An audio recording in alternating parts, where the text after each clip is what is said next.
नमस्कार दर्शकों, मैं शिवा शेख और आप देख रहे हैं मिनट न्यूज। स्वागत है आपका प्राइम टाइम में। आइए एक नजर डालते हैं हेडलाइंस की ओर। बिहार चुनाव से पहले मतदाता सूची में बड़ा फेरबदल, कांग्रेस का आरोप। विद्यासागर यूनिवर्सिटी में स्वतंत्रता सेनानियों को आतंकवादी कहने पर विवाद।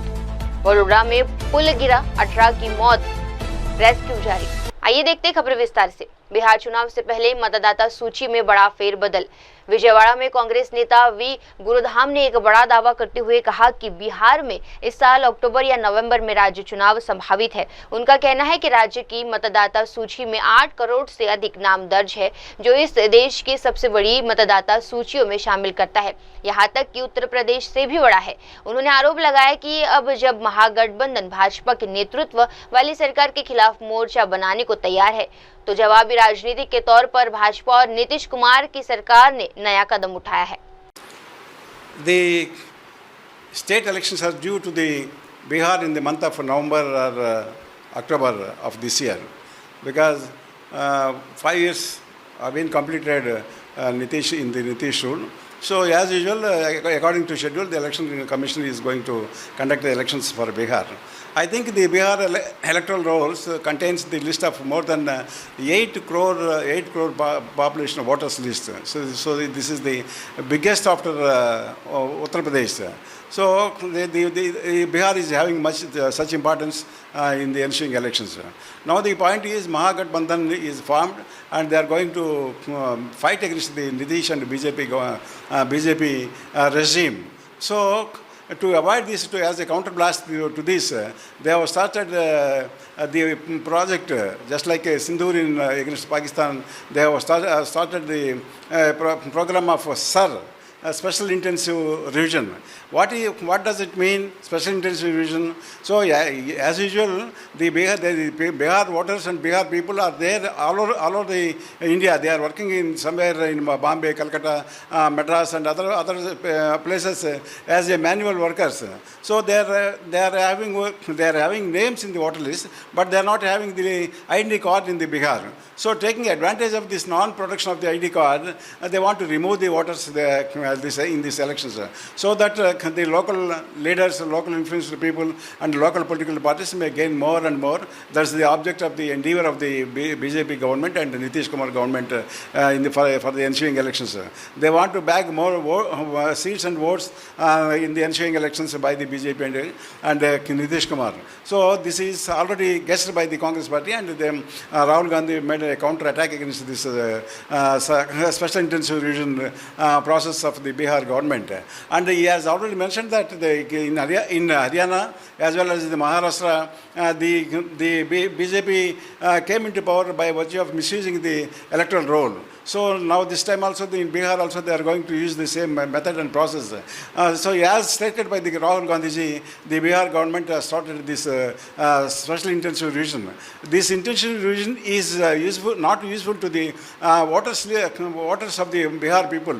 There is a voter list containing the 8 crore people, and the 8 crore people are not eligible to vote for in the ensuing elections by virtue of this revision. So this is nothing but a game of the BJP and Nitish Kumar to come to the power by using force and undue influence, by removing the voters who are in favor of the Gathbandhan. So this is very bad on the part of the BJP and Nitish Kumar government, and Andhra Pradesh Congress Committee is condemning this, and All India Congress Party is very serious with regard to this the progress of this SAR, and we condemn this, and we request and we demand the government of Bihar not to proceed with the special intensive revision and not to delete the voters from the Bihar and genuine voters from the Bihar. आइए बढ़ते अगली खबर की ओर। विद्यासागर विश्वविद्यालय में प्रश्न पत्र पर विवाद। पश्चिम बंगाल के विद्यासागर विश्वविद्यालय में एक बड़ी गलती सामने आई है, जहां सनातन इतिहास की परीक्षा के प्रश्न पत्र में भारत के स्वतंत्रता सेनानी क्रांतिकारियों को आतंकवादी कहा गया। इस शब्दवाली के चलते न सिर्फ छात्रों और शिक्षकों में आक्रोश है, बल्कि ये मामला अब राजनीतिक रंग भी पकड़ने लगा है। इस विवाद पर सफाई देते हुए विश्वविद्यालय के कुलपति प्रोफेसर दीपक कुमार ने कहा कि ये एक मुद्रण संबंधित गलती थी, जो प्रश्न पत्र के मॉडरेशन के दौरान हुई, और दुर्भाग्यवश प्रूफ रीडिंग में भी गलती पकड़ी जा सकती है।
Printing mistake occurred in the question paper of undergraduate history examination yesterday. When it has been detected in the late evening, myself has inquired the matter with the controller of examination and asked for a report from controller of examination as well as from chairperson of undergraduate board of studies of history.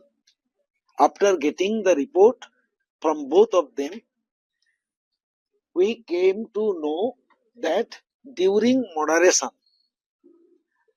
the error occurred, which was unintentional and not detected later on also during proofreading.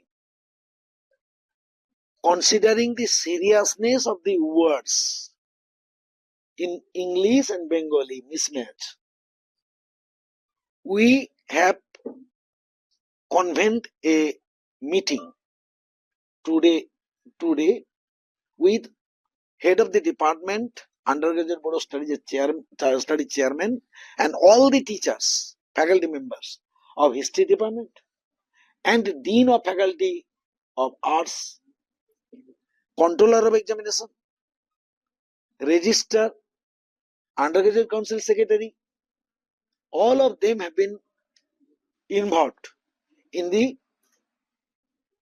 review, scrutiny of the report, and after going through it, all have unanimously recommended that the person, the teacher involved in the moderation on the day, concerned teacher, will be replaced by new member.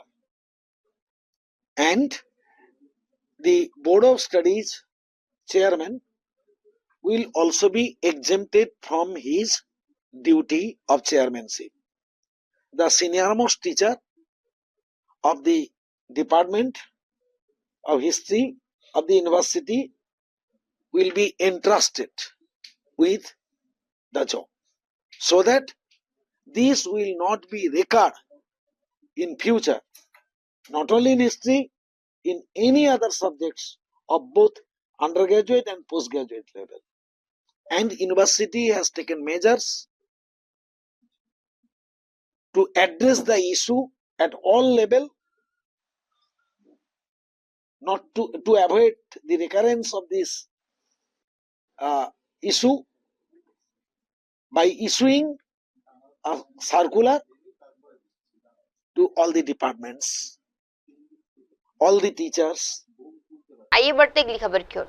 Vadodara में पुल हादसे में अब तक 18 लोगों की मौत। गुजरात के वडोदरा जिले में दिल दहला देने वाली घटना। महिसागर नदी पर बना एक 4 दशक पुराना पुल बुधवार सुबह उस वक्त ढह गया जब उस पर कई वाहन गुजर रहे थे। हादसा वडोदरा के पादरा कस्बे के पास गंभीरा गांव में हुआ। पुल का एक हिस्सा अचानक टूटने से वाहन सीधे नदी में गिर गया। प्रशासन के अनुसार अब तक 18 लोगों के शव बरामद किए जा चुके हैं और 2 लोग अब भी लापता है।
अरे सीधा तो जाओ, ऐसे जा रहे हो तो सीधा तो जाओ कम से कम।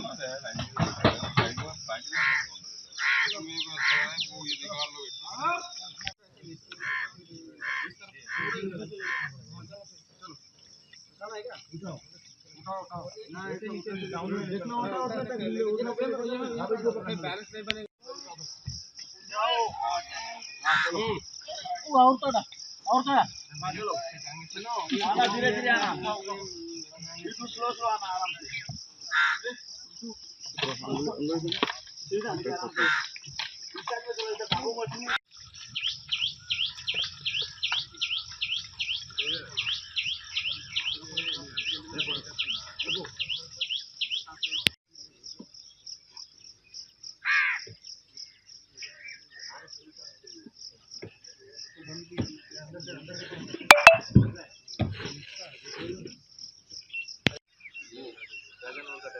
लेकिन मुझे इसका और इसका सेम जो रहेगा वही लगेगा, लग रहा है छोटा बड़ा दूसरे में देख।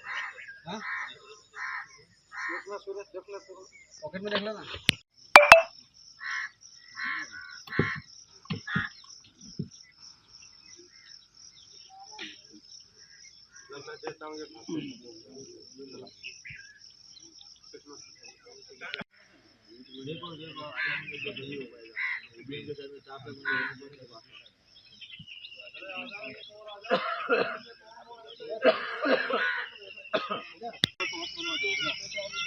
मूवमेंट वाला शॉट जो स्टैटिक करता है।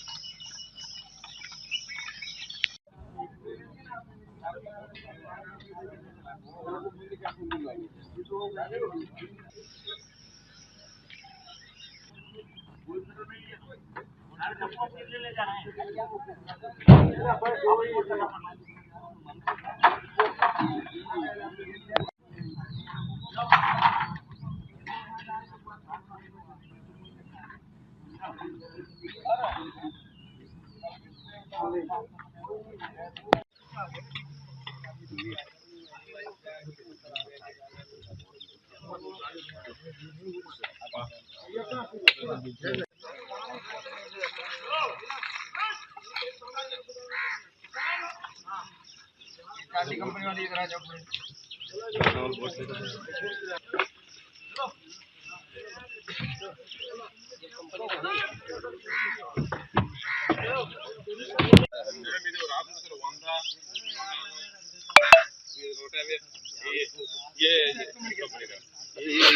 ये भी आपका बनेगा।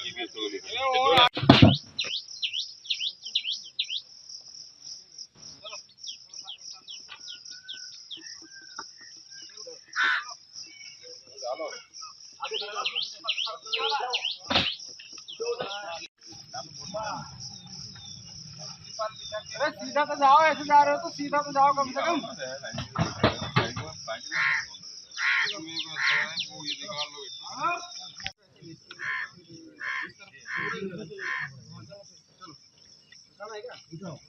उठाओ उठाओ ना, ऐसे नीचे से डाउन में जितना होता है उतना तक ले लो, उतना बैलेंस नहीं बनेगा। और थोड़ा आना, धीरे धीरे आना, बिल्कुल स्लो स्लो आना, आराम से। ठीक है, आराम से। इस साइड में चलो, इधर भागो मत।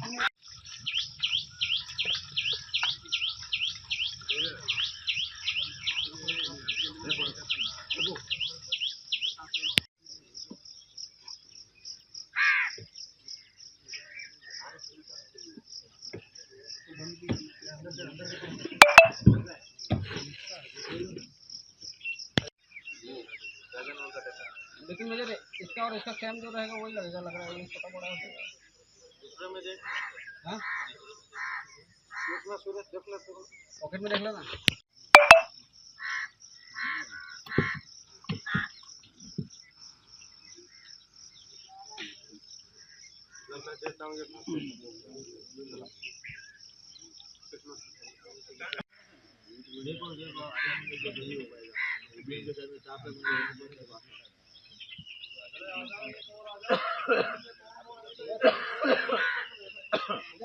आइए बढ़ते अगली खबर की ओर।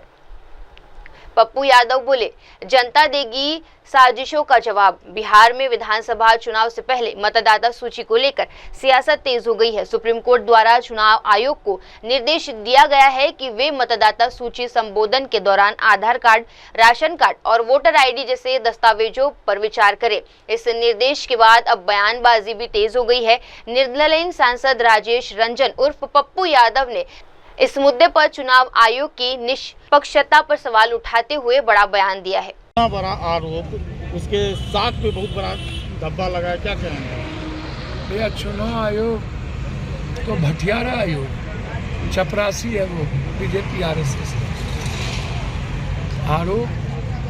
चुनाव आयोग तो बिल्कुल, आपको TN सेशन है क्या? हाँ? कोई राव साहब आप बचे हैं क्या? अब तो घर की चपरासी है। सुप्रीम कोर्ट ने आज क्या कहा? जो हम बंद का कॉल किए, इतनी बड़ी लड़ाई हम लड़ रहे हैं। आप भाई 2.25 करोड़ लोग हमारे बिहार के बाहर हैं, आप उसकी ज़िंदगी हराम कर रहे हो। 6 महीना पहले आपने वोटर लिस्ट तैयार किया। आज़ादी के बाद आप इसी वोटर रोल पर आप नरेंद्र मोदी जी, आप भी PM बने, अटल जी भी बने। आप 11 साल से आपको पता नहीं है। अरुण जेटली का आप लॉ मिनिस्टर होते हुए वो बयान याद कीजिए कि किस परिस्थितियों में इलेक्ट्रल लॉ में नाम जुड़ेंगे और हटेंगे। आपको इतना भी ज्ञान नहीं है। और आपने आधार कार्ड, जो आपका ड्रीम प्रोजेक्ट है, मनमोहन सिंह जी ने इसको लाया और सारे राशन कार्ड से लेकर के जो हमारा वोटर कार्ड है सब जुड़ा हुआ है, फिर आप मानने को तैयार नहीं है। और अब आप कह रहे हैं 14% ही मात्र मैट्रिक किया हुआ है। EBC का कोई भी जात, दलित, ST SC का कोई भी कास्ट, 2 करोड़ जो बाहर हैं उसमें सभी जातियाँ। और जो यहाँ पर मैट्रिक नहीं किया तो कहार है, कुमार है, ततमा है, नुनिया है, चंबंसी है, निषाद है, मला है, केवरत है, गंगोत्री है, गोरी है, शर्मा है, बढ़ई है, पंडित है, कुमार है, कमार है, चमार है, पासवान है। ये सभी जाति को देखिए। 2 कुछ % भी मैट्रिक नहीं किया, 0.9% भी मैट्रिक इसकी बेटी नहीं की है। और आप मैट्रिक की सर्टिफिकेट मांग रहे हैं। आप कह रहे हैं जाति पर जन्म प्रमाण पत्र दो। तुम कौन? हमारा बाप दादा जन्मा यहीं, मेरा बेटा जन्मा, दादा जन्मा, हमसे तुम नागरिकता मांग रहे हो। कौन मेरे बाप दादा के पास जन्म प्रमाण पत्र है जो तुम मांग रहे हो? रयासी मांग रहे हो। 73% बाढ़ में हम फूस और भीत वाले लोग हैं, बाढ़ में ख़त्म हो जाते हैं। मेरे पास कोई कागज़ नहीं है। तो फिर तुम ये जो हमारा बैंक का कार्ड है, आधार का कार्ड है, राशन कार्ड है, तुम इसको मानने को तैयार क्यों नहीं हो? वोटर कार्ड है, क्या चाहते हो? दलित, ST SC EBC वोट नहीं डाले। आइए बढ़ते अगली खबर की ओर। भाजपा को हटाने के लिए जरूरी है विपक्ष की एकजुटता, बोले अमीनुल इस्लाम। असम की राजनीतिक में हलचल तेज हो गई है। AIUDF के विधायक अनीमुल इस्लाम ने गुरुवार को मीडिया से बातचीत में बड़ा ऐलान किया है। उन्होंने कहा कि उनकी party all India United democratic front आगामी विधानसभा चुनाव में 35 सीटों पर अकेले चुनाव लड़ेगी। पार्टी के सीख मौलाना बढ़न नाज़िम से भी मुलाकात की, इसमें ऊपर भी बातचीत क्या है, तो कैसे क्या है? देखिए, हमारा जो party all India United democratic front है, इस पार्टी की तरफ से हम लोग पूरा कोशिश कर रहे हैं। उस दिन हमारा पार्टी का प्रेसिडेंट सदर मुंबई में बुलाया था हम लोग सब एमएलए को, कुछ पार्टी लीडर्स को। हम लोग एक प्लानिंग बना रहा है कि 26 में हम लोग 26 में हम लोग कैसे फाइट करेंगे, और एक डिसीजन हो गया कि 35 सीट 1-2 प्लस माइनस हो सकता है, लेकिन इसमें हम लोग खेलेंगे। सारा स्टेट हम लोग नहीं खेलेंगे। हम लोग नहीं चाहते कि सेकुलर वोट को डिवीजन हो और बीजेपी को फ़ायदा मिले, और हम लोग अकेला लड़ने के लिए कोशिश कर दिया। और हम लोग ग्रास रूट लेवल में वार्ड कमेटी, जीपी कमेटी जो है, ये सब का काम चल रहा है। हम लोग पहले पार्लियामेंट इलेक्शन में जितना हम लोग को ख़राब हुआ था, पंचायत इलेक्शन में उसमें 33% वोट हम लोग को इम्प्रूव हुआ। तो हम लोग सोच रहे हैं कि पहले से भी इम्प्रूव हुआ, तो अल्टीमेटली हम लोग सोच रहे हैं कि इस बार हम लोग को असेंबली में अच्छा रिजल्ट मिलेगा, अच्छा नतीजा आएंगे। और हम लोग अकेला लड़ने के लिए एक फार्मूला बनाया। पार्टी का इंटरनल काम बहुत काम चल रहा है, वो लोग हम लोग नहीं बताएंगे, बाद में देखेंगे। अगर कांग्रेस की तरफ से यूडीएफ को कोई प्रीपोल अलायंस के बारे में सोचना बातचीत करना पड़े, तो अगर ऑफर आए तो हम लोग अभी उन लोग को साथ कोई जाने के लिए तैयार है नहीं। अगर गौरव गोगोई नया पीसीसी प्रेसिडेंट होके आया, अगर कांग्रेस ने ऐसे सोचा कि ऑल अपोजिशन इकट्ठा होकर लड़ना चाहिए बीजेपी को खदेड़ने के लिए, अगर ऐसा उन लोग को सोच है इन रियल सेंस, अगर वो लोग आएंगे तो पार्टी नो डाउट मेरा ख्याल से पार्टी सोचेंगे इसके बारे में। वो वक्त अभी तक आया नहीं। हम लोग ऐसा कुछ प्रपोजल आएंगे तो पार्टी नो डाउट सोचेंगे और इसके बारे में हम लोग कुछ डिसीजन लेंगे। अगर अपोजिशन एक नहीं होंगे तो क्या अलग अलग से? देखिए, ये जो अभी अपोजिशन, पूरा अपोजिशन एक नहीं करेंगे तो एक फ्यूडल एक्सरसाइज होगा, और कांग्रेस का हाथ में आज इतना क्षमता भी नहीं है कि अकेला कुछ बना सके। तो इसके लिए मेरा ख्याल से सबको सोचना पड़ेगा, सबको पॉजिटिवली सोचना पड़ेगा, और आने वाला दिन में एक अच्छा नतीजा पे आना पड़ेगा, तभी हम लोग बीजेपी को हटा सकेंगे। अदरवाइज कोई पॉसिबिलिटीज़ मैं नहीं देखता हूँ कि कोई पार्टी अकेला बीजेपी को हरा सके। ऐसा पोजीशन असम में नहीं है। तो इसके लिए जो सबसे बड़ा पार्टी, उभरने वाला पार्टी कांग्रेस को पॉजिटिव में सोचना है और डिसीजन लेना है। लेकिन आपकी पार्टी अपने डोर ओपन रखा है इसमें। मेरा ख्याल से हम लोग तो 35 में खेलेंगे, हम लोग डिक्लेयर कर दिया। अगर अपोजिशन सब एक जगह होने का जरूरत समझे तो पार्टी नो डाउट इसके बारे में सोचेंगे, मेरा ख्याल से सोचेंगे। जब ये मौका आएगा तभी ना बात किया जाएगा। आज का दिन में हम लोग का डिसीजन है कि हम लोग अकेले लड़ेंगे, 35 सीट में लड़ेंगे। आइए बढ़ते अगली खबर की ओर। एक राष्ट्र एक चुनाव को मिला राज्यों का समर्थन। एक राष्ट्र एक चुनाव को लेकर चल रही चर्चाओं ने अब जोर पकड़ लिया है। इस विषय पर बनी संसद की संयुक्त समिति जेसीपी के अध्यक्ष और भाजपा सांसद पीपी चौधरी ने कहा कि समिति देश के विभिन्न राज्यों में अध्ययन दौरे पर है और अब तक मिले फीडबैक में ज्यादातर लोगों ने, सांसदों ने इस विचार का समर्थन किया। उन्होंने बताया कि महाराष्ट्र में समिति ने मुख्यमंत्री, उप मुख्यमंत्री, विधानसभा अध्यक्ष, उपाध्यक्ष, विभिन्न राजनीतिक दलों, सार्वजनिक क्षेत्रों के उपक्रमों और नागरिक समाज के सदस्यों से मुलाकात की। देखिए, वन नेशन वन इलेक्शन के जो स्टडी टूर के लिए हम गए थे विभिन्न राज्यों में, 5 राज्य और 1 यूनियन टेरिटरी। तो मेरा कहना है कि महाराष्ट्र में गए, वहाँ के मुख्यमंत्री जी, उप मुख्यमंत्री ji, speaker, deputy speaker, political parties, government, public sector undertaking, सारे लोगों ने आए और अपने जिसको कह सकते हैं हम सिविल सोसाइटी के मेंबर्स, सबका ये मानना था कि वन नेशन वन इलेक्शन होना चाहिए। लेकिन कुछ पॉलिटिकल पार्टीज का उनका एक्सेप्शन भी है कि उनको ये फियर है कि भाई national issue versus state issue का जो उन्होंने ये पॉइंट रेज किए। तो उसके बाद में हम उत्तराखंड में भी गए। उत्तराखंड में भी लोगों ने कहा कि भाई भौगोलिक परिस्थिति ऐसी है जहाँ पर विषम परिस्थितियों में वहाँ दूर दराज इलाके में जाना बहुत मुश्किल होता है, और वहाँ पर टीचर्स का एंगेजमेंट वगैरह, और सिविल सोसाइटी के लोग भी वहाँ आए थे। सबने ये कहा कि वन नेशन वन इलेक्शन की बात उन्होंने कही।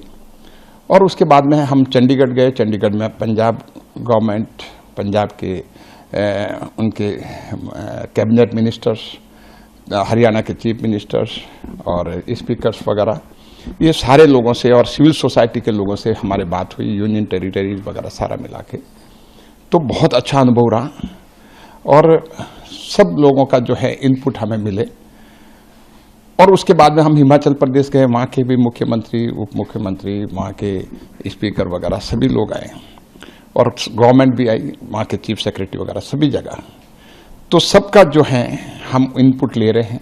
सारे कमेटी के मेंबर्स जो हैं वो बहुत इसमें कीन इंटरेस्ट ले रहे हैं, अपने आप की पार्टी लाइन से भी ऊपर उठ करके। हम सारा हमारा सोच है कि जो हमारी रिपोर्ट है वो नेशनल इंटरेस्ट में बने, इस तरह का विचार है। और आज भी जो है वन नेशन वन इलेक्शन के लिए हम भारत के पूर्व मुख्य न्यायाधीश जस्टिस कहर और भारत के पूर्व मुख्य न्यायाधीश जस्टिस वाई चंद्रचूड़, ये हमारे सामने कमेटी के सामने इंटरेक्शन के लिए आ रहे हैं। और हमें लगता है कि उनसे भी हमें मार्गदर्शन प्राप्त होगा, भारत के संविधान सम्मत ये कार्रवाई है या नहीं है। और दूसरा जो है उससे सबसे बड़ा कि मैकेनिज्म क्या हो सकता है। तो जहाँ पर भी हमने देखा कि रुझान जो है पूरा देश में एक तरह से परसेप्शन बन गया है कि वन नेशन वन इलेक्शन होना चाहिए, क्योंकि शुरू में 4 इलेक्शन जो हैं 1967 तक साथ हुए और उस समय लोकसभा और विधानसभा के चुनाव साथ हुआ करते थे। और उसके बाद में 1957 में तो आप देखेंगे करीब 7 विधानसभा को डिजोल्व किया गया 7 चुनाव कराने के लिए। और वैसे भी हम आकर देखें, जब फेडरलिज्म वगैरह की बात करें तो इलेक्शन कमीशन ऑफ इंडिया जो है वो 14 सेक्शन 14 और 15 के तहत रिप्रेजेंटेशन पीपल एक्ट जो है उसमें पार्लियामेंट और विधानसभा के चुनाव कराने के लिए 6 महीना पहले जो है वो नोटिफिकेशन कर सकते हैं। तो कल्टेल चुनाव का, जहाँ तक कल्टेलमेंट का जो है वो हमारे चुनाव आयोग को भी 2-3 महीने का अधिकार है। तो इसीलिए अब क्वेश्चन ये है कि फेडरलिज्म है, डेमोक्रेसी है, बेसिक स्ट्रक्चर है, इन चीज़ों पे जो है अभी दिल्ली में जो आज जो आएंगे भारत के पूर्व मुख्य न्यायाधीश लोग, उनके साथ मंथन होगा और मेंबर्स जो हैं अपने सवाल रेज करेंगे। सर, ऑपोजिशन पार्टीज का कितना आपको फेयर रहे स्टडी के लिए? देखिए, अभी सपोर्ट और अपोजिशन की बात नहीं है, अभी हम सारों से इनपुट ले रहे हैं और अपोजिशन पार्टी के लोग भी इनपुट मांग रहे हैं, वो भी वही इनपुट मांग रहे हैं जो हम भी मांग रहे हैं। तो हमारी क्वेरीज जो हैं ऑलमोस्ट सेम होती है। हम चाहते हैं कि जो भी विरोध, अगर कोई विरोध की बात आती है तो हम वो भी पूछते हैं, जिससे कि हम पता लगे कि उसमें उसको हम कंसिडर कर सकें, एडजुडिकेट कर सकें। जब हम सारे साथ बैठे तो हम दोनों तरह के व्यू पॉइंट ले रहे हैं और लेने के बाद में कमेटी जो है सब लोग हम डेलिब्रेट करेंगे उसके बाद में। तो अभी अपोजिशन वगैरह की बात, कोई ऐसा सवाल ही नहीं उठा, अभी तो कोई स्टेज ही नहीं आई कि जो कि जब कमेटी की रिपोर्ट तैयार होगी, अडॉप्ट होगी, तब बात आएगी कि भाई। आइए बढ़ते अगली खबर की ओर। अल्ताफ ठाकुर बोले वे शहीद नहीं दंगाई थे। जम्मू कश्मीर में 13 जुलाई को कश्मीर शहीद दिवस पर अवकाश घोषित करने की मांग को लेकर एक बार फिर सियासत जंग तेज हो गई है, जहां नेशनल कॉन्फ्रेंस और अन्य क्षेत्रीय दल ने इस दिन को शहीदों की याद में अवकाश घोषित करने की मांग करते हैं। वहीं भाजपा ने इसका विरोध किया है। उस दिन कश्मीरी पंडितों को लूटा गया और मार डाला गया, इसलिए भाजपा इस दिन को काला दिवस मनाती है। देखिए, 13 जुलाई को छुट्टी का मनसूख होना बहुत ही अच्छा कदम है। अगर हम 13 जुलाई के जो उस दिन लोग मारे गए, अगर वो शहीद होते तो जो कश्मीरी पंडित है वो उसको काले दिन के तौर पे मना रहे हैं। जैसे कश्मीरी में पंडित को भट्ट कहते हैं, भट्ट लूट दिवस, मतलब उस दिन कश्मीरी पंडितों की लूट मार और उनकी हत्या की गई थी, इसलिए उस दिन को ब्लैक डे के तरह मना रहे हैं। इसलिए भारतीय जनता पार्टी उनको शहीद नहीं मानती है। वो दंगाई थे, फसादी थे, जिन्होंने अपने साथियों जो जेलों में थे या जिनकी ट्रायल चल रही थी उनको छुड़ाने के लिए उन्होंने उस वक्त ये वायलेशन की है। और उसमें सबसे बड़ा आप एक कैरेक्टर जो देखेंगे वो कादिर नाम का एक कैरेक्टर था जो पाकिस्तान से आया था और उसको इसीलिए लाया था क्योंकि वो फसाद बर्पा करने में बड़ा एक्सपर्ट माना जाता था। ये सारा जो कराया था वो उसी कादिर ने भारतीय जनता पार्टी इनको शहीद नहीं मानती। हो सकता है नेशनल कॉन्फ्रेंस या और भी जो रीजनल पार्टीज अब इसमें शामिल होगी उनको मानती, लेकिन जहां तक भारतीय जनता पार्टी का ताल्लुक है, भारतीय जनता पार्टी इनको शहीद नहीं मानती। अभी इशू बन रहा है, कह रहे हैं कि फिर से इसको स्टेट हॉलिडे या फंक्शन कर देखिए, अगर करा सकते हैं तो कर लीजिए ना। अगर नेशनल कॉन्फ्रेंस में उतनी ताकत है, अगर उनमें इतना दम है, करे ना अनाउंसमेंट इसको छुट्टी की, या जितनी भी पॉलिटिकल पार्टी इसको कहती है तो करे ना छुट्टी।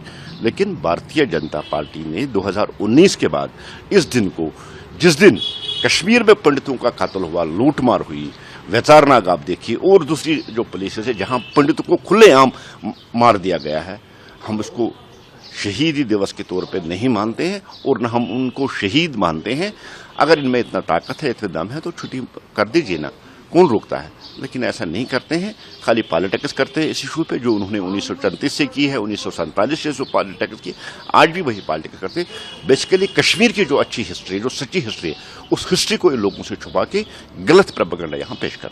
अब वो कह रहे हैं कि अगर उनको परमिशन नहीं देगी तो वो जाएंगे वहाँ किसी भी। देखिए, वो लॉ एंड ऑर्डर एलजी साहब देखते हैं, पुलिस डिपार्टमेंट देखती है, ये उनकी काम है, उनको परमिशन दे न दे। लेकिन भारतीय जनता पार्टी अगर गवर्नमेंट लेवल पे इन्होंने मनाने की कोशिश की, उसको पूरी शिद्दत और पूरी ताकत के साथ इसकी मुखालफत करेगी। आइए बढ़ते अगली खबर की ओर। प्रमोद तिवारी बोले, ये हमारी शुरुआती जीत है। बिहार में मतदाता सूची के विशेष गहन पुनर्निरीक्षण को लेकर सुप्रीम कोर्ट के हालिया निर्देशों पर कांग्रेस ने संशोधन जताया। लखनऊ में कांग्रेस के वरिष्ठ नेता प्रमोद तिवारी ने मीडिया से बातचीत करते हुए कहा कि ये हमारी शुरुआती जीत है। प्रमोद तिवारी ने कहा कि कांग्रेस की ये मांग रही है कि मतदाता सूची को अपडेट करने के दौरान केवल एक दस्तावेज पर निर्भर न रहकर आधार कार्ड, राशन कार्ड और अन्य वैध पहचान पत्रों पर भी विचार किया जाए। देखिए, 75 साल तो पूरे होने वाले हैं माननीय प्रधानमंत्री श्री नरेंद्र मोदी के, तो उन्हें भी सेवानिवृत्त होना चाहिए, क्योंकि तो आरएसएस के कार्यकर्ता कहते हैं अपने को, और आरएसएस कार्यकर्ता के सर्वोच्च नेतृत्व से ये संदेश आया है कि भाई जब 75 हो जाओ तो जरा बाजू हट जाओ, बगल हट जाओ। यही करके तो आदरणीय अडवाणी जी, आदरणीय मुरली मनोहर जोशी और तमाम हमारे नेता, उनको किनारे किया गया। तो क्या मोदी जी भारतीय जनता पार्टी की परंपरा और आरएसएस की परंपरा का पालन करेंगे? मोहन भागवत ने तो अपना फर्ज निभा दिया, उन्होंने साफ साफ चेतावनी दे दी, याद भी दिला दिया कि मोदी जी सितंबर में 75 होने जा रहे हो, जरा बाजू हो जाओ, दूसरों के लिए रास्ता खाली करो। अब देखना है मोदी जी पर सत्ता की लालच भारी पड़ती है, या जिसने उनको प्रधानमंत्री बनाया, मुख्यमंत्री बनाया, या जिसको जीवन भर उसके कार्यकर्ता रहे, उसके सिद्धांतों को मानते हैं। आने वाला वक्त इसका जवाब देगा। सर, बिहार मतदाता सूची जो अभियान चलाया जा रहा था, वहां पे उसको लेकर जो सुप्रीम कोर्ट ने आदेश दिया है, उसको आप कैसे देखते हैं? हम इसे अपनी जीत के तौर पे मानते हैं। जो अभी शुरुआती रुझान आए, जो शुरुआती बातें कही गई हैं ऑब्जर्वेशन में, उन्होंने मान लिया। राशन कार्ड को भी गणना के लिए मानना चाहिए। दस्तावेजी प्रमाण के रूप में मतदाता सूची संशोधन के समय आपको आधार कार्ड को भी मानना चाहिए। तो इसी तरीके से यही तो हमारा कहना था कि आधार, मतदाता पहचान पत्र, राशन कार्ड को गणना के लिए दस्तावेजी प्रमाण के रूप में शामिल करना हमारी मांग थी। तो हमें तो लगता है फाइनल ऑर्डर जो आएगा, और अगर ये इन तीनों को नहीं मानेंगे या ऐसे जो पहचान पत्र नहीं माने, तो सुप्रीम कोर्ट निस्संदेह दरवाजा उसका खुला रहेगा, उसका डंडा उठा रहेगा। अगर इलेक्शन कमीशन ने इसके खिलाफ जाने की कोशिश की तो डंडा चल जाएगा। सर, बिहार में जिस तरह से हत्याओं का मामला सामने आ रहा है, कारोबारी की हत्या की गई है, बालू कारोबारी की, कैसे देख रहे हैं? देखिए, अब खबर तब नहीं बनती बिहार में जब कोई हत्या हो जाए।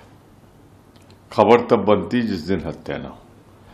तो रोजी हो रही है पटना में, बिहार की राजधानी में, जहां पता नहीं अचेतन अवस्था में हमारे आदरणीय मुख्यमंत्री जी हैं या चेतन अवस्था में हैं, ये तो वो जाने। आज उनको फिर सलामी दी अपराधियों ने। रमाकांत यादव, एक कारोबारी, बालू का कारोबारी, अपनी नियमित टहल रहा था बाग में, उड़ा दिया गया गोलियों से। जब उसे ले जाया गया हॉस्पिटल तब तक उसके प्राणांत हो चुके थे, सांसें थम चुकी थी। क्या उसका दोष यही कि वो पिछड़े वर्ग का, दलित वर्ग का या हमारे गरीब जो सवर्ण है उस श्रेणी से आता है? उसके पास हिफाजत के लिए गन शैडो नहीं थे। मैं कहना चाहता हूं, कब तक शर्म करोगे, कब शर्म करोगे, कितनी और जाने लेकर भारतीय जनता पार्टी जेडीयू तुम्हारी सरकार जागेगी और नागरिकों को सुरक्षा देगी? शर्म करो। आइए बढ़ते अगली खबर की ओर। कोयम्बटूर से कपास क्रांति की शुरुआत, बोले शिवराज सिंह चौहान। तमिलनाडु के कोयम्बटूर में आज कपास उद्योग से जुड़े लोगों का एक बड़ा राष्ट्रीय सम्मेलन आयोजित हुआ, जिसमें केंद्रीय कृषि मंत्री शिवराज सिंह चौहान ने भाग लिया। इस अवसर पर उन्होंने कहा कि कोयम्बटूर से हमें कपास क्रांति की शुरुआत करेंगे। उन्होंने कहा कि इस मंच पर कपास की खेती से जुड़ी समस्याएं, उत्पादन लागत, उत्पादकता बढ़ाने की रणनीतियां और तकनीकी नवाचारों पर विस्तार से चर्चा होगी। आज कोयम्बटूर में कॉटन से जुड़े हुए सभी लोग आए हैं। यहाँ हमारे सभी राज्यों से जो कॉटन उत्पादक हैं, कॉटन उत्पादक राज्यों के किसान यहाँ पर हैं। देश के टॉप के साइंटिस्ट, वैज्ञानिक यहाँ हैं। आईसीआर के डीजी से लेके जिम्मेदार सारे पदाधिकारी यहाँ हैं। तो यहाँ फार्मर्स है, यहाँ वैज्ञानिक हैं, कॉटन इंडस्ट्री से जुड़े हुए लोग हैं। यहाँ राज्यों के, केवल कॉटन उत्पादक राज्यों के कृषि मंत्री आए हैं। हमारे कपड़ा मंत्री गिरिराज सिंह जी भी आए हैं। केवीके के लोग हैं, एग्रीकल्चर यूनिवर्सिटी के लोग हैं। और हम सब मिलके एक नई कॉटन क्रांति की कोयम्बटूर से शुरुआत करेंगे।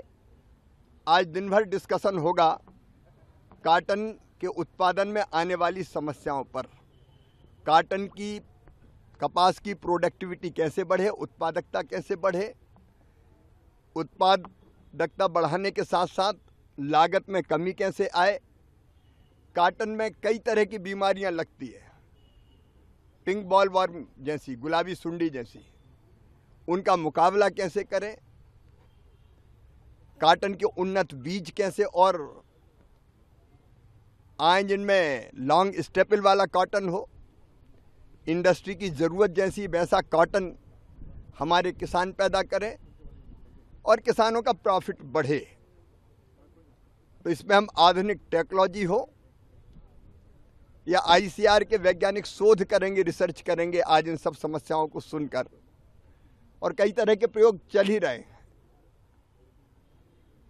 जिसमें हम कॉटन में लगने वाली बीमारियां, जो बैक्टीरिया, वायरस रहते हैं, उनको ट्रैप करने के लिए और मारने के लिए एआई का भी इस्तेमाल कर रहे हैं। एआई स्मार्ट ट्रैप है ये जो सामने आप देख रहे हैं। इसमें तुरंत पता चल जाता है कि कितने कीड़े, कितने बैक्टीरिया, वायरस खेत में हैं और विदिन 6 आवर 6 घंटे के अंदर पेस्टिसाइड का उपयोग करके उनको मारा जा सकता है। तो आधुनिक टेक्नोलॉजी क्या क्या हो सकती है, मैकेनाइजेशन कैसे करें ताकि पिक करने में जो ज़्यादा मजदूरी लगती है उसमें कमी आए। तो आज कॉटन पर महामंथन होगा कोयम्बटूर में और हम कॉटन की खेती को फ़ायदे का धंधा किसान के लिए बनाने के लिए और कॉटन इंडस्ट्री की ज़रूरत पूरी करने के लिए आज दिन भर बैठेंगे और एक रोड मैप बनाएंगे जिससे किसान भी खुशहाल हो, गुणवत्ता कॉटन की बढ़े इंडस्ट्री की ज़रूरत पूरी हो, क्योंकि काटन से कपड़ा बनता है जो हमारे देश की ज़रूरत है। बाहर से काटन इंपोर्ट ना करना पड़े, बल्कि हम इतना कपास उत्पादित करें ऐसी क्वालिटी का जिसको हम एक्सपोर्ट करें। तो आज उसी पर हम चिंतन करने वाले हैं। आइए बढ़ते हैं अगली खबर की ओर। बागबानी में तकनीकी नवाचार से आया बदलाव। जम्मू कश्मीर के राजौरी जिले में अब बागबानी क्षेत्र में नई क्रांति देखने को मिल रही है। यहाँ के किसान अब उच्च धंतव्य वाली सेब की खेती को अपना रहे हैं, जिससे उनका आय में आश्चर्यजनक वृद्धि हुई है। नर्सरी प्रभारी अब्दुल राजाक ने बताया कि उनकी यूनिट में ग्राफिटी तकनीक के जरिए सेब, खुबानी, अखरोट जैसी कई फसलें उगाई जा रही है। उन्होंने कहा, हमारे यहाँ कहीं ऑर्किड है। हाई ट्रेंडिंग ग्रीन हाउस से खेती और पौधों की गुणवत्ता में बड़ा सुधार आया है।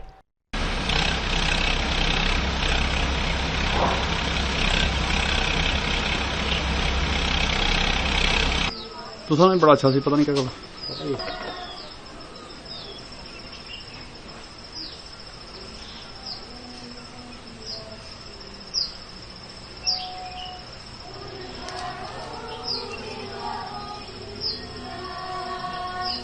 सर आप कैलकुलेटर स्क्रिप्ट तो प्लीज भेजिए तो मेल कर कल प्लीज। ठीक है, मल्टीमीडिया से पता चलता है सर। ठीक है।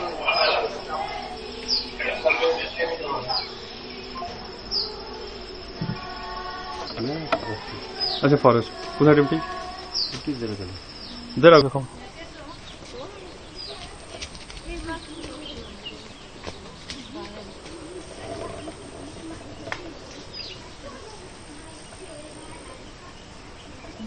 अच्छा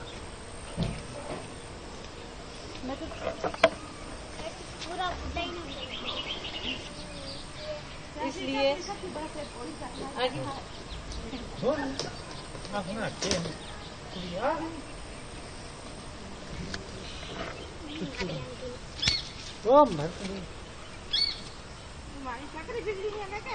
इतना शक्ल नहीं तक इतना और चीज वो बच्चा माइक लेना वो उधर पड़ा रखो। माइक से नहीं बोलूंगी। तू ही बोल मंगले लेने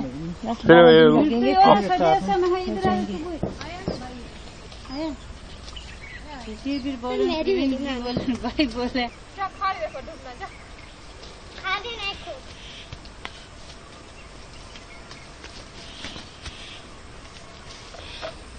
तकरीबन एक पेटी कितने पेटी हिसाब से नहीं किलो हिसाब में और फिर आगे पेटी किसरा किलो जाना 80 रुपये 80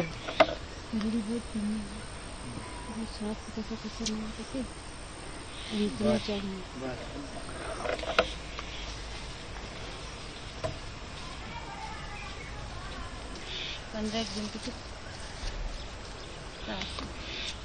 तो सेब जरा जी श्रीनगर में सेब ए नंबर 1 इस रन सेब है ही नहीं सेब मार्केट अगे इन्होंने जिम्मेदारी भी अगे सुनवाना उत्थे भी लवाओ ना उत्थे लवासा उन्होंने 1.5 कनाल भी चढ़े पे खाना पीना सब इसी से निकालते। पहले मक्खी वगैरह होती थी तो उसका इतना फायदा नहीं था। उसका फायदा नहीं था, गिर जाती थी कभी कुछ। अभी बहुत ज्यादा बाग लगे हैं इधर और भी लगेंगे। बहुत ज्यादा इसमें बदलाव आ रहा है गवर्नमेंट की तरफ से हमें। हमें ये मेहनत भी अच्छी करते हैं तो सर मेहनत भी हम करते हैं तो जी सर बहुत अच्छा हुआ। मेहनत लगती है सर इसमें, इसको काफी फिर गोदाई वगैरह भी करनी पड़ती।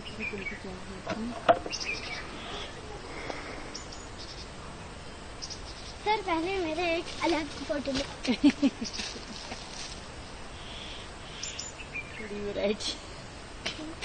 तेरे बहुत अच्छे वो ले लीजिए। ये इधर ले लो सर, ये वाले अच्छा।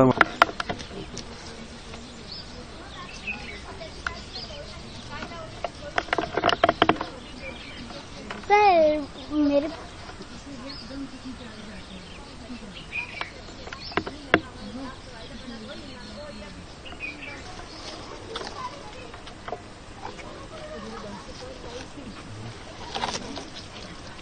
मेरा नाम मोहम्मद रजाक है, मैं टेक्नीशियन फॉरेस्ट हूँ। सर ये हमारी जो नर्सरी साज नर्सरी है तो इस पर यहाँ पर हमने सीड लगाया हुआ था, उस पर हमने ग्राफ्टिंग करके प्लांट दिए हैं। हमारे पास यहाँ पर एप्पल के प्लांट हैं, उसके बाद पिकानट है, वालनट है, अप्रिकॉट है, प्लम है। ये सीड पर जो हमने लगाए थे उस पर हमने ग्राफ्टिंग की है। तो ग्राफ्टिंग करके हम ये प्लांट जो है बाहर फील्ड में देते हैं। इनसे लोगों को काफ़ी फ़ायदा होता है। और यहाँ पर पूरे हमारे डिस्ट्रिक्ट जो है रजौरी में काफ़ी प्लांट जो है बाग लगे हुए हैं।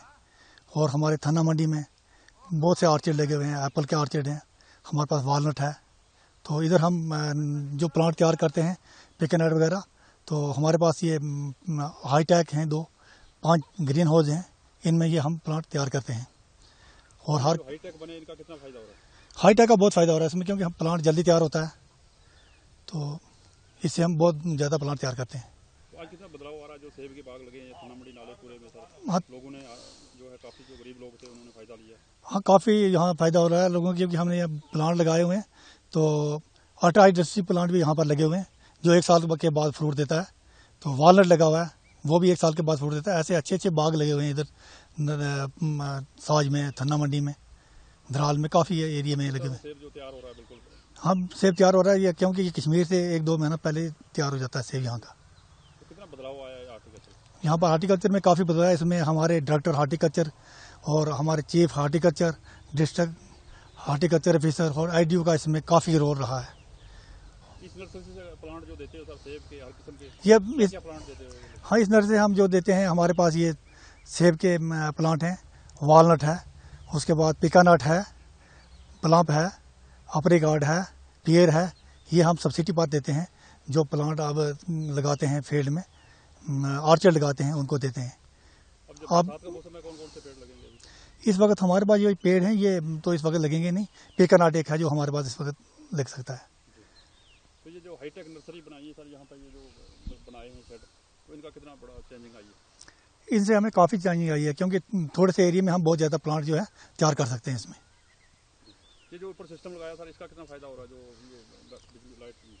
हाँ, लाइट का हमें काफ़ी फ़ायदा किया है। इसमें हमने ड्रिपिंग पाइप भी लगी हुई है, इसमें हम पानी देते हैं, और इसमें हवा के लिए पंखे भी लगे हुए हैं।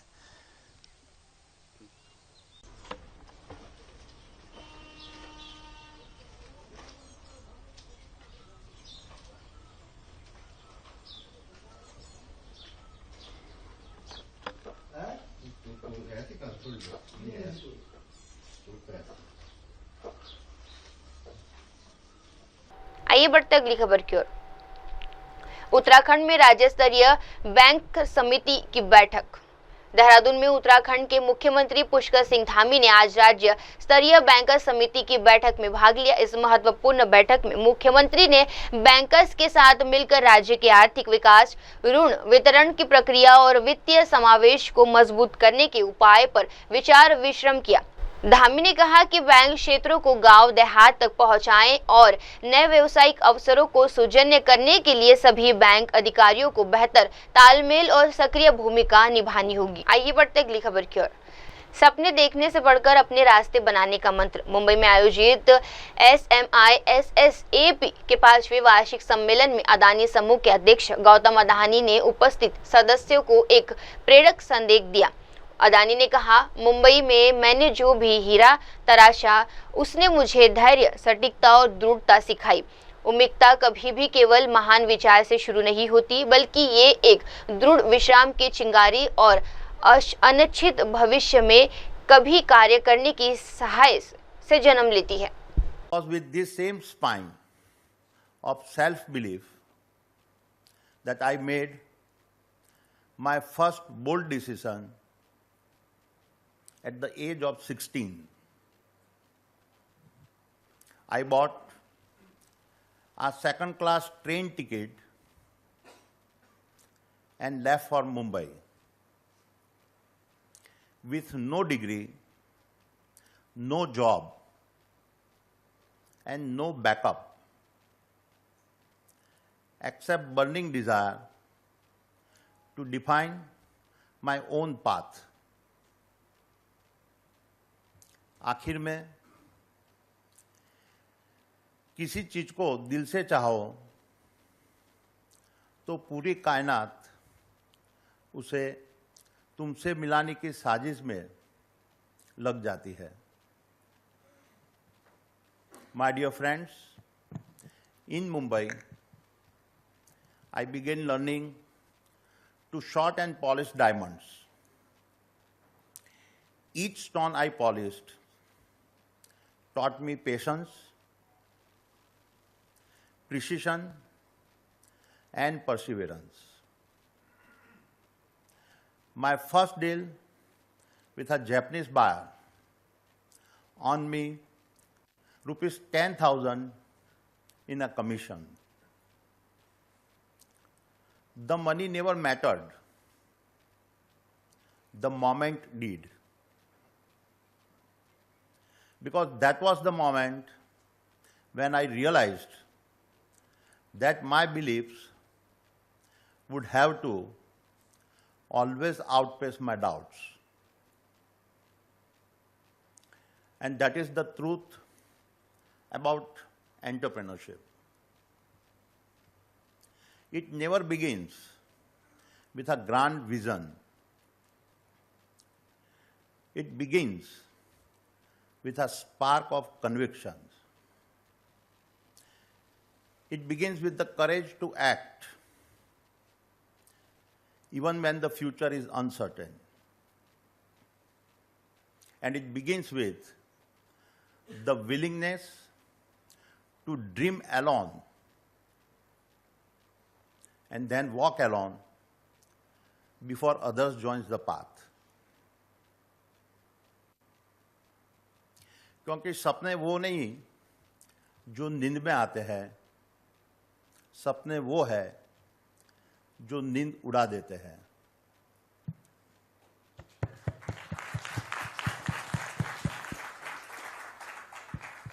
आइए बढ़ते अगली खबर की ओर। भारत के किसी भी विश्वविद्यालय का अब तक का सबसे बड़ा प्रतिनिधित्व भुवनेश्वर स्थित कलिंगा औद्योगिक प्रौद्योगिक संस्थान के IIT ड्रीम्स विश्वविद्यालय जर्मनी में आगामी विश्वविद्यालय खेलों 2025 में अपने 40 से अधिक छात्र एथलीटों का दल भेज रहे हैं। ये छात्र 7 विभिन्न खेल विद्यालयों के प्रतिस्पर्धा करेंगे। ये प्रतिनिधित्व भारत के किसी भी विश्वविद्यालय के लिए अब तक का सबसे बड़ा है और KIIT के संस्थापक डॉक्टर सामंत ने इस उपलब्धि पर गर्व जताया। City Games happens in many countries. This time it is happening in German. We are very much happy and proud that Odisha is also representing. Ours is KIT University, Kalinga Industrial Technology KIT University, also represent India through 40 athletes in this World University Games. Highest number of sports players from any university in India, that is from KIT. Second university representing 22 sports players. And second thing, Punjab is king in sports, there is no doubt in it. But Odisha is now the second highest to send the players to the World University Games with 42 athletes or the sports player. So both Odisha is proud of, KIT is proud of, and we always express our thanks, gratitude to our Honorable Prime Minister Narendra Modi ji, who has been promoting sports and sports personnel like anything. That's why today sports has come to a reasonable position in the entire globe. We hope that our players will do good in the World University Games, and our student Miss Duti Chand has brought first gold medal to India from the World University Games when Duti Chand was the student of KIT universities. So today we are gathered here to convey the good wishes to all the players for their best performance and to bring the laurels for our country India.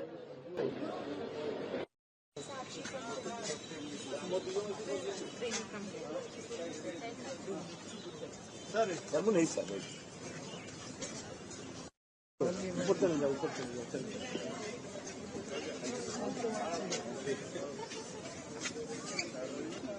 ऊपर ना चलो आगे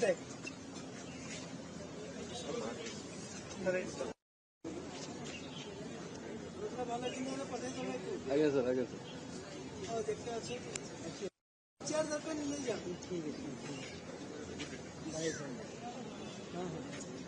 आइए बढ़ते अगली खबर की ओर। मंडी में राहत कार्य जारी, रोपवे बना सहायता का जरिया। हिमाचल प्रदेश के माता बंगला मुखी रोपवे का सरकार के आदेशानुसार 12 पंचायतों के लोगों के लिए मुक्त कर दिया गया है। मैनेजर कुश वैद्य ने बताया कि डिप्टी सीएम मुकेश अग्निहोत्री ने बाढ़ के बाद क्षेत्र का दौरा करते हुए रोपवे सेवा का एक समाप्त के लिए निःशुल्क करने के निर्देश दिए थे। उन्होंने कहा कि अब तक लगभग 5000 लोग इस मुफ्त सेवा का लाभ उठा चुके हैं और 35 टन से अधिक राहत सामग्री भी रोपवे के माध्यम से प्रभावित इलाकों तक पहुंचाई गई है।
थोड़ा जाके बताओ जी, ये क्या है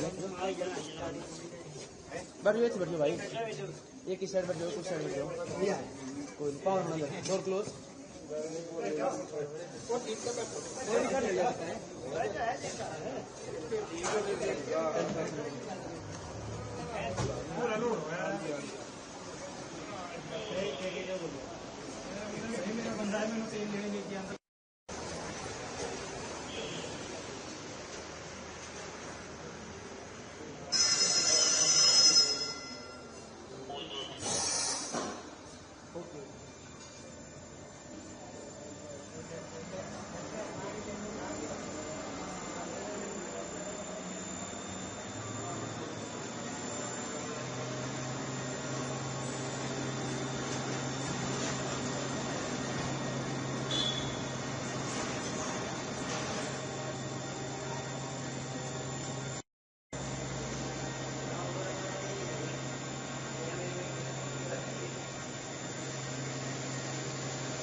my self Kush Vaidya, resident manager माता बगलामुखी रोपवे जी। ये रोपवे से कितनी पंचायतों के लिए सप्लाई किया? सर इसके लिए हमने 12 पंचायतें पड़ती है सराज विधानसभा क्षेत्र में ना। हमने पहले 2 पंचायतों के लिए किया था, एक पांदली और बाखली के लिए। जैसे ही गवर्नमेंट के ऑर्डर्स आए तो हमने 12 पंचायतों के लिए इसको फ्री कर दिया था जी। ये किस लिए किया था आपने फ्री? सर ये डिप्टी सीएम मुकेश अग्निहोत्री जी यहाँ ने विजिट किया था, तो उन्होंने कहा था कि एक हफ्ते के लिए इसको फ्री कर दिया जाए लोगों की सुविधा के लिए। आपदा जो आई थी जी, जो फ्लड हुआ था जी जी। और ये कितने मीटर इसकी लंबाई है? इसकी 750 मीटर की स्पैन है रोपवे का, और जो पहले जो रोड था वो 12 किलोमीटर जो है वहाँ से ट्रैवल करना पड़ता है लोगों को, और इससे थोड़ा बहुत सुविधा होगी लोगों के लिए, और फ्लैश फ्लड में भी काफ़ी सहायता मिली है। और अभी तक कम से कम 5000 लोग यहाँ से ट्रैवल कर चुके हैं, जो आपदा में हमने फ्री किया है, और 35 टन तक का सामान हमने यहाँ से ट्रांसपोर्ट कर दिया है जी। नमस्कार सर, मेरा नाम भोग सिंह है, मैं ग्राम पंचायत कॉलोनी से हूँ और विधानसभा सराज से हूँ। ये रोपवे से आप क्या सामान भेजा जा रहा है और कितनी पंचायतों को भेजा जा रहा है और क्या सहायता मिली है? इस रोपवे से हमको बहुत सहायता मिली है। अगर इसका एक लक्ष्य ऐसा रहा कि अगर ये रोपवे नहीं होता हमारे बीच में तो हम कठिन परिस्थिति में थे। अब इतनी आपदा आ गई कि ना तो हमारे चलने का रास्ता रहे, ना तो गाड़ी का आना जाना बंद, सब कुछ बंद हो गया। एक पुल बाखली में, एक पुल हमारे कुकुला पंचायत में क्षतिग्रस्त हो गए। बिल्कुल चलने के लिए ना तो पैदल चलने के लिए रहे, ना तो गाड़ी के लिए आवाजाही रही, कुछ भी नहीं रही। यह है एक लक्ष्य हमारा ठाकुर साहब जयराम का रहा, जो ये रोपवे बना है एक हमारी एक स्माल बन के रह गई। और इसका आना जाना बहुत हमारा पीठ का बोझा भी चल रहा है, और सब कुछ सुविधा इसमें आना जाना और सामग्री इत्यादि चीज बहुत कुछ जा रही है। पंचायतों को यहाँ से ये जी 15-16 पंचायतों के लिए हमारे लिए बहुत एक लक्ष्य की बात है। आइए बढ़ते अगली खबर की ओर। मंत्री राज्यवर्धन राठौर ने जोधपुर में खेल सुविधाओं का निरीक्षण किया। राजस्थान के मंत्री राज्यवर्धन राठौर ने जोधपुर में खेल सुविधाओं का निरीक्षण किया और स्थानीय एथलीटों और प्रशिक्षणों से बातचीत की। मंत्री राठौर ने बताया कि जिमनास्ट अभी भी खुले हैं, प्रशिक्षण ले रहे हैं, जबकि पहले वे एक हॉल में प्रशिक्षण करते थे। उन्होंने कहा, मैं जयपुर लौटकर अधिकारियों से बताऊंगा कि किन उपकरणों और सुविधाओं की आवश्यकता है ताकि जिमनास्ट को सुविधाजनक हॉल में प्रशिक्षण किया जा सके।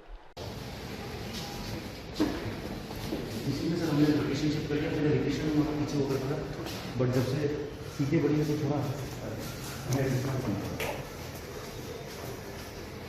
नाश्ता हो गया सबका?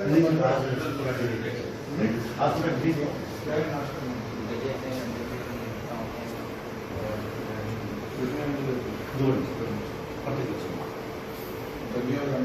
हाँ सर, दलिया है, ब्रेड है, जैम है, जैम ये तो बटर होता है, दूध है, दूध के साथ वो है।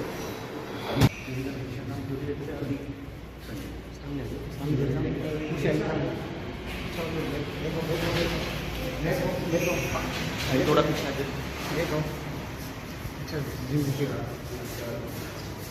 चलो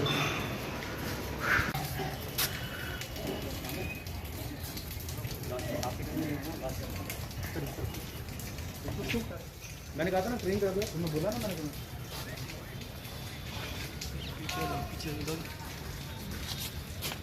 कौन है सर? हमारे पुराने सीनियर प्लेयर्स हैं, जो लोग हमारे से निकल जाते हैं, हम यहाँ पर as a guard, as a warden, as a assistant coach engage करते हैं ताकि उन लोगों के घर का खर्चा निकल करें और हम लोगों को बेनिफिट करें, क्योंकि 6000 रुपये से कोई भी व्यक्ति आता नहीं है।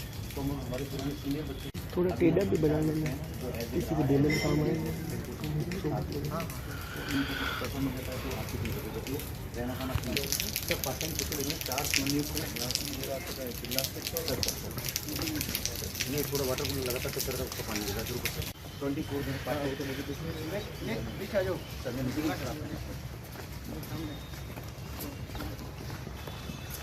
और 24 से पार्ट टाइम पीछे इंटरनेशनल हम लोग से और एनआईसी को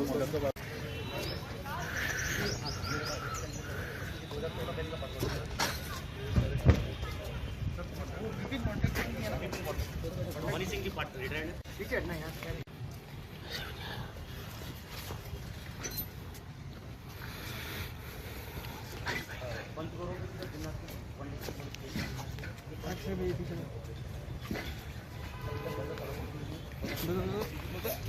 सॉरी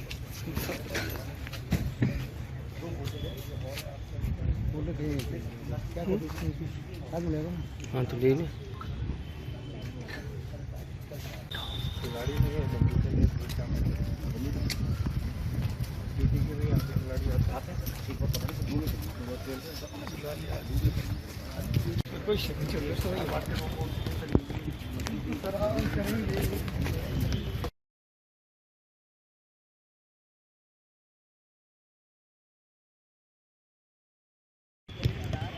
आपके आप मेरे पास ही है, निकालो डूट साहब, निकाल लो, फिर वो ले लेंगे यार। कोई नहीं लेगा यार। हाँ नहीं लेगा। क्या कहाँ है?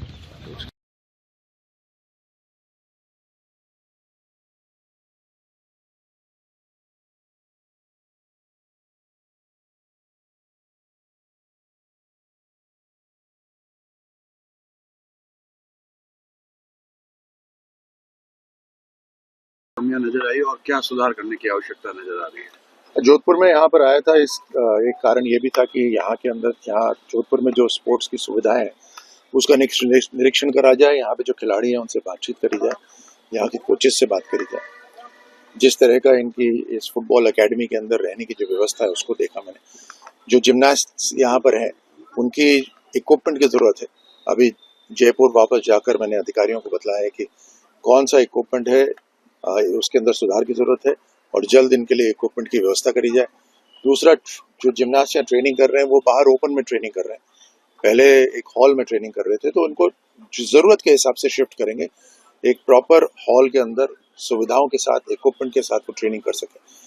फुटबॉल के अंदर कोचेस को अभी मैं बात करूंगा, किस तरह से किन सुविधाओं से यहाँ पर फुटबॉल का स्तर और बेहतर हो सकता है, इसको करवाएंगे। सर, इस स्टेडियम में बहुत सारा गंदा पानी भरा जाता है, अभी भी आप देख सकते हैं उस साइड में ऐसी जगह है जहाँ पे भरा रहता है, खिलाड़ी खेल नहीं पाते, तो उस स्थिति में इसको कैसे सुधार में लाया जाएगा? क्योंकि ये मुझे अभी पता चला कि जो पूरा बाहरी क्षेत्र है, स्टेडियम पुराना है, तो जो बाहरी क्षेत्र है वो ऊपर आ गया है और जितना ही पानी आता है वो जमीन के अंदर, वो यहाँ से ऊपर आ जाता है वापस।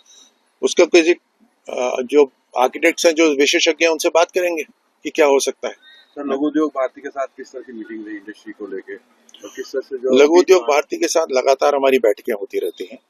हमने स्टोन मार्ट जो 2026 में होने वाला है उसको ऑर्गेनाइज करने की जिम्मेदारी भी लघु उद्योग भारती को दी हुई है और निश्चित रूप से इस बार जो 2026 का स्टोन मार्ट होगा वो इंटरनेशनल स्टैंडर्ड का होगा। हमारे राजस्थान के अंदर जो पत्थर हैं वो वर्ल्ड फेमस हैं, मशहूर हैं पूरी दुनिया के अंदर। देश के अंदर ही बहुत बड़ी बड़ी बिल्डिंग्स जो बनी हुई है, शानदार बिल्डिंग्स बनी है, उसके अंदर राजस्थान का पत्थर इस्तेमाल हुआ है।